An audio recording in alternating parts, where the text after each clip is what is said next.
E você vê que esse quadro aqui, na verdade, ele é uma representação romanceada a partir da teologia medieval. E aconteceu uma coisa, quando falando idade renascentista, já é idade moderna, mas ainda bebendo da Idade Média.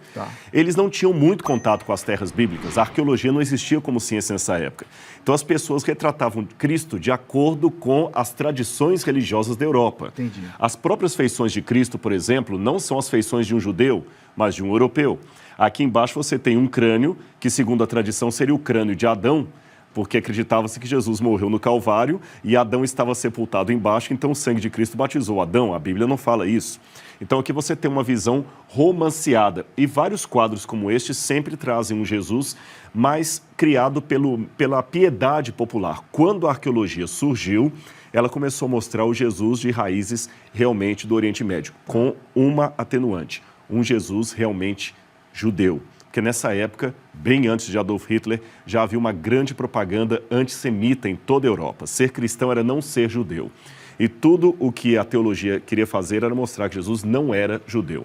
Nós temos um trabalho muito importante na Igreja Católica, a partir dos anos 1920, com Lagrange, quando a École Biblique de Jerusalém começou os achados arqueológicos lá, e o padre Lagrange foi um dos que começou a trazer essa volta de Jesus judeu, Jesus da terra, e revolucionou muita coisa. Depois nós tivemos Hugo Porto, Schindler e outros teólogos católicos que vieram depois, até o Concílio Vaticano II tentou reaver esta imagem de um Cristo mais judeu. Até Maria, como é retratada em muitos quadros, talvez eu vou chocar alguns católicos que nos ouvem, mas aquela Maria que é retratada loirinha, de seda, é uma visão de Maria europeia, porque a Maria, de verdade, era uma Maria judia, com a pele queimada pelo sol, não com aquela roupa de cetim. Então isso aqui é apenas uma forma romântica, como foi retratado na Europa. Aliás, já que a gente falou dos pregos dos pés, aqui também não era nas mãos, não é, Rodrigo? No passado, pensaram que não poderia ser nas mãos, porque acreditava-se que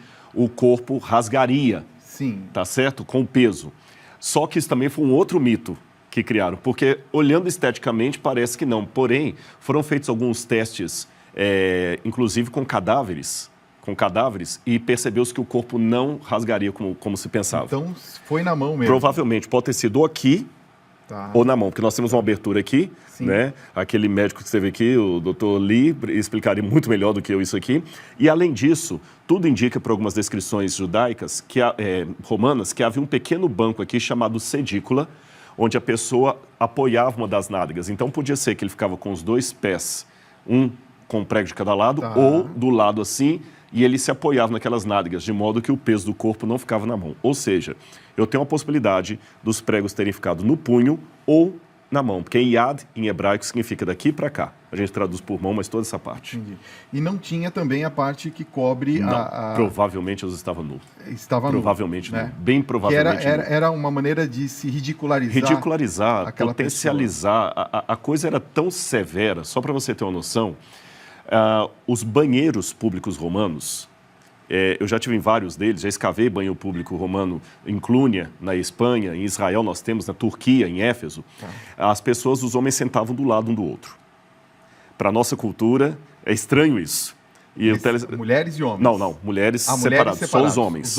Mas sentavam do lado do outro sem nenhum divisório. E o banheiro era um lugar público, você está ali defecando e conversando com o companheiro. Dantesco para a nossa cultura. Mas agora vem o ponto mais curioso. Qual era o papel higiênico deles? Eles tinham uma pequena esponja do mar com um caniço. Ele morava numa água, se limpava, depois colocava aquilo num vaso cheio de vinagre para desinfetar e o outro poder usar. Olha só. O Evangelho de João diz que quando Jesus estava na cruz, ele falou, tenho sede. E um dos soldados, embebendo num caniço uma esponja, colocou num vinagre e levou à boca de Cristo.